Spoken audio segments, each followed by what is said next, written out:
Selamat sore, perkenalkan nama saya Susan Tarion dengan NIM P071240200708. Ya, di sini saya akan menjelaskan tentang konsep dasar persalinan. Persalinan adalah proses pengeluaran hasil konsepsi yang telah cukup bulan atau yang hidup di luar kandungan melalui jalan lahir atau jalan lain dengan menggunakan bantuan atau tanpa bantuan. Persalinan terbagi menjadi dua, yang pertama partus normal dan partus abnormal.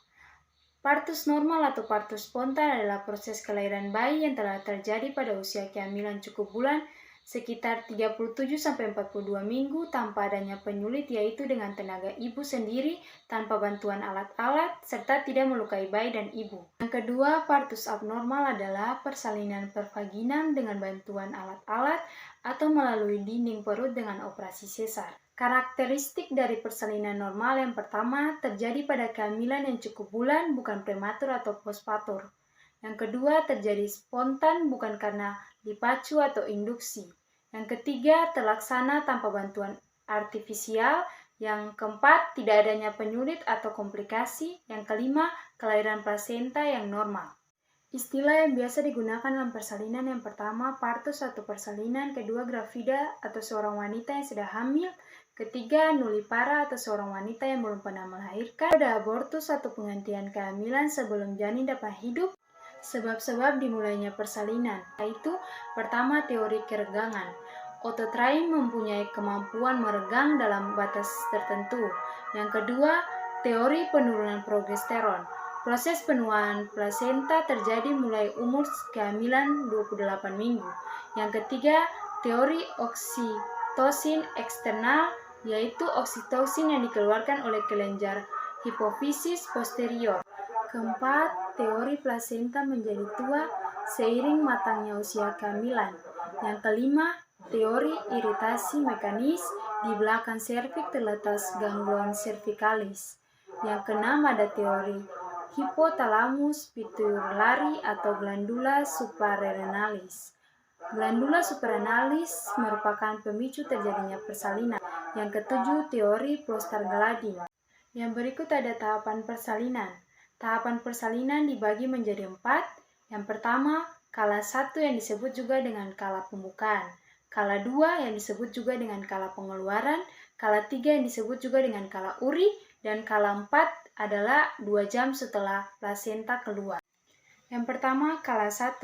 Kala 1 persalinan dimulai sejak terjadinya kontraksi uterus yang teratur dan meningkat hingga serviks membuka lengkap sekitar 10 cm. Kala 1 persalinan terdiri atas 2 fase. Yang pertama, fase laten. Yang kedua, ada fase aktif. Fase ini pembukaan berlangsung 6 jam dan dibagi menjadi fase lagi, yaitu fase akselerasi atau pembukaan 4 cm berlangsung selama 2 jam. Dan kedua, fase dilatasi maksimal, pembukaan berlangsung cepat menjadi 9 cm berlangsung selama 2 jam.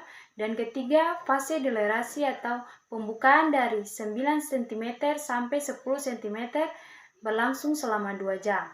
Kala 2 dimulai dari pembukaan lengkap 10 cm sampai bayi lahir. 3, ada kala 3. Kala 3 dimulai segera setelah bayi baru lahir sampai lahirnya plasenta. Yang keempat dan terakhir adalah kala 4. Dimulai dari saat lahirnya plasenta sampai 2 jam pertama postpartum. Tujuan asuhan persalinan. Tujuan asuhan persalinan normal yaitu mengupayakan kelangsungan hidup dan mencapai derajat kesehatan yang tinggi bagi bayi dan ibu. Kelima benang merah tersebut adalah yang pertama, membuat keputusan klinik. Yang kedua, asuhan sayang ibu dan sayang bayi. Yang ketiga, pencegahan infeksi. Yang keempat, pencatatan atau rekam medik. Dan yang kelima, rujukan. Tanda-tanda persalinan. Tanda-tanda persalinan tiap tahapan kala. Yang pertama, kala 1. Pada kala pembukaan, his belum begitu kuat. Datanya setiap 10-15 menit. Yang kedua, kala 2. Tanda-tanda dimulai persalinan kala 2 adalah his menjadi lebih kuat, yaitu kontraksi berlangsung selama 10-100 detik dengan interval setiap 2-3 menit. Yang kedua, ada ketuban, biasanya dengan ditandai keluarnya cairan berwarna kekuningan secara tiba-tiba dan banyak. Yang ketiga, ada perasaan ingin mengedan. Yang keempat, ada tanda bahwa kepala janin sudah sampai di dasar panggul, yaitu dengan terlihat perineum menonjol, vulva membuka, dan anus terbuka. Kala 3 dan kala 4. Tanda-tanda dimulainya persalinan kala 3 adalah: pertama, uterus menjadi bundar, keluar darah tiba-tiba, tali pusat memanjang, dan naiknya fundus uteri. Kala 3 diakhiri dengan kala 4 persalinan, yaitu sampai dengan 2 jam setelah plasenta lahir. Yang berikut kala 1, perubahan fisiologis pada ibu bersalin. Perubahan pertama, perubahan tekanan darah. Tekanan darah meningkat selama kontraksi uterus dengan kenaikan sistolik rata-rata sebesar 10-20 mmHg dan kenaikan diastolik rata-rata sebesar 5-10 mmHg. Oleh karena itu, posisi tidur ibu selama persalinan yang terbaik adalah posisi tidur miring ke kiri. Perubahan kedua, perubahan metabolisme.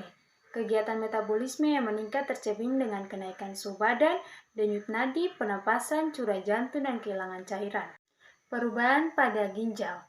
Kandung kemih harus sering dievaluasi setiap 2 jam untuk mengetahui adanya distensi serta harus dikosongkan untuk mencegah adanya obstruksi persalinan akibat kandung kemih yang penuh dan trauma pada kandung kemih akibat penekanan yang lama. Yang keempat, ada perubahan pada saluran cerna. Yang kelima, ada perubahan hematologi. Peningkatan fibrinogen dapat menurunkan risiko pendarahan postpartum.